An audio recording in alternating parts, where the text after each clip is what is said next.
నమస్తే, welcome to Disha TV. Telangana రాష్ట్ర assembly speaker గడ్డం ప్రసాద్ కీలకమైన వ్యాఖ్యలు చేశారు. పార్లమెంటులో బెస్ట్ పర్ఫార్మెన్స్ గాను ఇచ్చే బెస్ట్ పార్లమెంటేరియన్ అవార్డు తరహాలో తెలంగాణ అసెంబ్లీలో కూడా బెస్ట్ అసెంబ్లీ పర్సన్ అవార్డు ఇవ్వడానికి యోచిస్తున్నట్లు ఆయన చెప్పారు. ఎమ్మెల్యేలకు అలాగే ఎమ్మెల్సీలకు శిక్షణ ఇచ్చే కార్యక్రమంలో భాగంగా ఎంసీహెచ్ఆర్డీలో భాగంగా ఆయన కొన్ని వ్యాఖ్యలు చేశారు. ఈ సందర్భంగా అంతకంటే ముందు అసెంబ్లీ అంటే ఒకప్పుడు చాలా ప్రాధాన్యత ఉండేది. చట్టసభలంటే ఒకప్పుడు ఎంతో ఆసక్తిగా అందరూ ప్రజలు కూడా చూసేవారు. ఒక సినిమా విడుదలయ్యే సమయం వస్తే మాత్రం ఆ రోజు అసెంబ్లీ సమావేశాలు ఉంటే విడుదలను కూడా వాయిదా వేసుకునేంత ప్రియారిటీ ఉండేదని చెప్పారు. అలాగే ఎన్టీఆర్ దాంతోపాటు వైఎస్ఆర్ కూడా చట్టసభల ద్వారా వాళ్ళ ప్రసంగాల ద్వారా ఒక గొప్ప నేతలుగా తీర్చిదిద్దబడని చెప్పారు. అంటే అంత ప్రియారిటీ ఉండేది. రాను రాను కొన్ని పరిస్థితులు కొన్ని ప్రభావాల కారణంగా ప్రాధాన్యత తగ్గింది. ఇప్పుడు అసెంబ్లీ సమావేశాల నేపథ్యం కూడా అందరూ సభ్యులు హాజరు కావాలి అని కూడా ఆయన మాట్లాడారు. ఈ సందర్భంలో బెస్ట్ అసెంబ్లీ పర్సన్ అవార్డు గురించి పరిశీలిస్తున్నామని చెప్పడం కూడా ఒక రకంగా ఇది ఒక అభినందనీయమని కూడా చెప్పవచ్చు. ఎందుకంటే శాసనసభ సమావేశాలంటే ఇంతకంటే ముందు అంటే ఎప్పుడు సమావేశాలు జరుగుతాయో ఎప్పుడు ఏదైతుందో తెలియని పరిస్థితి.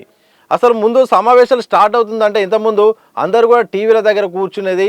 అసలు ఈరోజు ఎవరు నేతల మధ్య ఎట్లా ప్రసంగాలు ఉంటుందని కూడా చాలా ఆసక్తి ఉండేది. కానీ కొన్ని సంవత్సరాలుగా గత ప్రభుత్వం నుండి కూడా కొన్ని సంవత్సరాలుగా అసెంబ్లీ సమావేశాలు ప్రారంభము అవుతాయో లేదో అన్న పరిస్థితి వచ్చింది. ఆందోళనలు జరుగుతున్నాయి, వాకౌట్లు జరుగుతున్నాయి, అలాగే సస్పెన్షన్ జరుగుతున్నాయి. అంటే ఒక వివాదాల కారణంగా గొడవల కారణంగా మాటల యుద్ధానికి కారణంగా కూడా అసెంబ్లీ సమావేశాలు అయితే నిలుస్తున్నాయి. ఇటు మండలిలో కానీ ఇటు అసెంబ్లీలో కానీ ఇదే పరిస్థితి. అంటే ఒక చట్టాల రూపకాలపైన పద్ధతులపైన ప్రజా సమస్యలపైన ఒక వివరణాత్మకంగా చర్చ జరగాల్సిన చట్టసభల్లో కొంతకాలంగా ఏ ప్రభుత్వం కాదు ఎక్కడ రాష్ట్రంలో ఎక్కడ చూసినా కానీ అదే ఒక గొడవలకు ఒక యుద్ధ వాతావరణానికి ఒక పంచాయతీ వాతావరణాన్ని కూడా ఒక వేదికగా మారింది. అంటే ఆరోపణలు ప్రత్యారోపణలకు ఒక అర్థవంతమైన చర్చకు బదులుగా ఆరోపణలకు ఆరోపణలకు ఒక వేదికగా నిలుస్తుంది. అంటే ఒక రకంగా ఇది ఒక యుద్ధ వాతావరణంగా అవుతుంది. సో ఇంతకుముందు అంటే కొంత గంటల పాటు జరిగేది, అలాగే కొన్ని పేజీల పాటు ఒక సబ్జెక్టు మీద ప్రిపేర్ అయ్యి వచ్చి వాదనలు ప్రతివాదనలు జరిగేది. ఇరుకున పెట్టే వ్యూహాత్మకంగా ప్రసంగాలు కూడా జరిగేది. ఇటు అధికార పార్టీ ఇటు ప్రతిపక్ష పార్టీ కూడా ఒక సబ్జెక్ట్ అసెంబ్లీకి సంబంధించిన మినిట్స్ పైన కూడా ప్రిపేర్ అయ్యి కూడా ఒక వాదాలు జరిగేది. కానీ కొంతకాలంగా ఈ పరిస్థితి మారిపోయింది. దీనిపైన రాజకీయ విశ్లేషకులు రాజకీయ నాయకులు ప్రజల్లో కూడా ఒక రకమైన ఏవగింపు వస్తుంది. రాజకీయ నాయకుల తీరుపైన కూడా ఏవగింపు వస్తుంది. ఈ నేపథ్యంలో speaker best assembly person award ఇస్తే బాగుంటుందన్న ఒక అంశాన్ని తెరపైకి తీసుకురావడం వల్ల కూడా ఒక మంచి చర్చకు వచ్చే అవకాశం ఉంది. ఎందుకంటే అసెంబ్లీకి రావాలనే ఒక ప్రకటనతో పాటు ఇలాంటి ప్రోత్సాహకరమైన ఇలాంటి వాతావరణం క్రియేట్ చేయడం వల్ల కూడా వీటిలకు సంబంధం లేకుండా అవార్డులు ఇచ్చే కార్యక్రమం కారణంగా ఇక పోటీ వాతావరణం ఉండే అవకాశం ఉంటుంది, ఒక స్పోర్టివ్ ఉండే అవకాశం ఉంటుంది, ఒక సబ్జెక్టు ప్రిపేర్ అయ్యే అవకాశం ఉంటుంది, ఒక సబ్జెక్టు ప్రిపేర్ అయ్యే క్రమంలో వ్యూహాత్మక ఎత్తుగడ ఉండే అవకాశం ఉంది, హాజరు శాతం పెరిగే అవకాశం ఉంది. ఈసారి తెలంగాణ రాష్ట్రంలో 119 శాసనసభ్యుల్లో 57 మంది అనుకుంటా ఈసారి కొత్తగా ఈసారి ఎన్నికయ్యారు శాసనసభకు. అంటే ఇలాంటి వారికి అసెంబ్లీ ప్రొసీడింగ్ మీద కూడా ఒక అవగాహన ఉండాలి, అలాగే ఒక అంశం పైన కూడా అనర్గళంగా మాట్లాడే ఒక సందర్భం ఉండాలి, అంటే సబ్జెక్టు పైన కూడా గ్రిప్ ఉండాలి.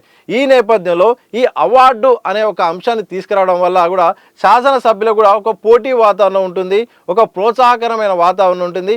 అంటే నేను బెస్ట్ అనిపించుకోవడానికి వాళ్ళు ఒక ప్రసంగాన్ని కానీ ఒక సబ్జెక్ట్ మీద కూడా డీప్గా వెళ్ళి డీప్ రూట్లో కూడా వెళ్ళి కూడా వాళ్ళ ప్రసంగాలు కానీ ప్రభుత్వాన్ని కూడా ప్రశ్నించాల్సిన సందర్భంలో లెక్కలతో కూడిన ఒక అనాలిటిక్స్ కూడా మాట్లాడే అవకాశం ఉండేది. ఇలాంటి సందర్భం కారణంగా కూడా ఒక మంచి అట్మాస్ఫియర్ ఉండే అవకాశం ఉంది.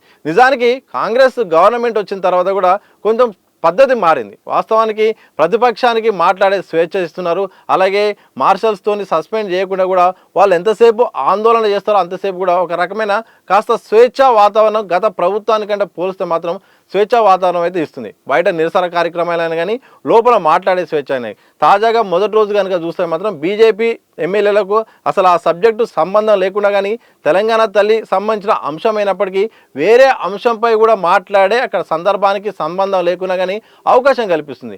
సో ఇలాంటి మంచి వాతావరణం వల్ల కూడా ప్రజలకు అలాగే రాజకీయ విశ్లేషకులకు రాజకీయ పార్టీలకు అందరికీ కూడా ఒక రకమైన ఆలోచన మంచి ఆలోచన ఉంటుంది. కానీ రాజకీయాలు మార్చాల్సిన బాధ్యత రాజకీయాల్లో తీరు కూడా అందరిపైన ఉంటుంది. రాజకీయ నాయకుల తీరు కూడా మార్చాల్సిన అవసరం ఉంటుంది. ఎందుకంటే ఇద్దరు రెండు పార్టీలు ఎదురుపడితే అదొక ఘర్షణ వాతావరణంలాగా అవుతుంది.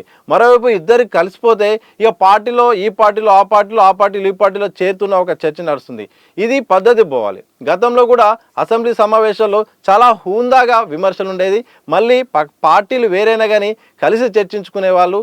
అలాగే అంటే సమస్య పట్లనే వాళ్ళ ఆలోచన ఉండేది. మళ్ళీ రాజకీయాలాగా ఉండేది, సంబంధాలాగా ఉండేది. కొంతకాలంగా ఆ పరిస్థితి మారింది.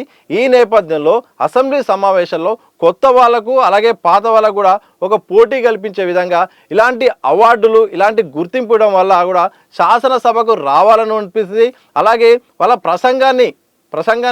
వాళ్ళ యొక్క ప్రసంగాన్ని కూడా అక్కడ వినిపించే అవకాశం ఉంటుంది. ఈ పార్టీలకు సంబంధం లేకుండా అవార్డు ఒక ప్రకటన ఇవ్వడం ద్వారా కూడా వాళ్ళలో ప్రోత్సాహం నింపి కూడా ఉత్సాహకరమైన వాతావరణం ఉంటుంది. అంటే వచ్చే నెక్స్ట్ జనరేషన్ కానీ నెక్స్ట్ అప్కమింగ్ వాళ్ళకి కానీ ఈ రాజకీయ ఆరోపణలు కాదు, సబ్జెక్టు మీద గ్రిప్ ఉంటే గుర్తింపు ఉంటుందని ఒక స్వేచ్ఛా వాతావరణం ఒక కొత్త సాంప్రదాయాన్ని అయితే తెరపైకి తీసుకొచ్చే అవకాశం ఉంటుంది. మరి చూడాలి ఇది ఒక ప్రకటన వరకే పరిమితం అవుతుందా? ఎందుకంటే ఇప్పటికే పార్లమెంట్లో మాత్రం ఈ యొక్క బెస్ట్ పార్లమెంటేరియన్ అవార్డు కూడా పార్టీలకు అతీతంగా అందరికీ ఇవ్వడం ద్వారా కూడా ఒక రకమైన వాళ్ళకు దేశవ్యాప్తంగా ఒక గుర్తింపు ఉంటుంది. వాళ్ళలో కూడా ఇంకా నెక్స్ట్ నాకు కూడా రావాలని కూడా పోటీ వాతావరణం కూడా ఉంటుంది. అలాంటిది తెలంగాణ శాసనసభలో ఇలాంటి అవార్డు ఇలాంటి ప్రోత్సాహకరమైన వాతావరణం ఇవ్వడం ద్వారా ఒక మంచి సాంప్రదాయాన్ని ఇచ్చే అవకాశం ఉంటుంది. మరి ఇది ప్రకటన వరకే పరిమితం అవుతుందా, లేకపోతే దీనికి కార్యరూపం దాల్స్తుందా?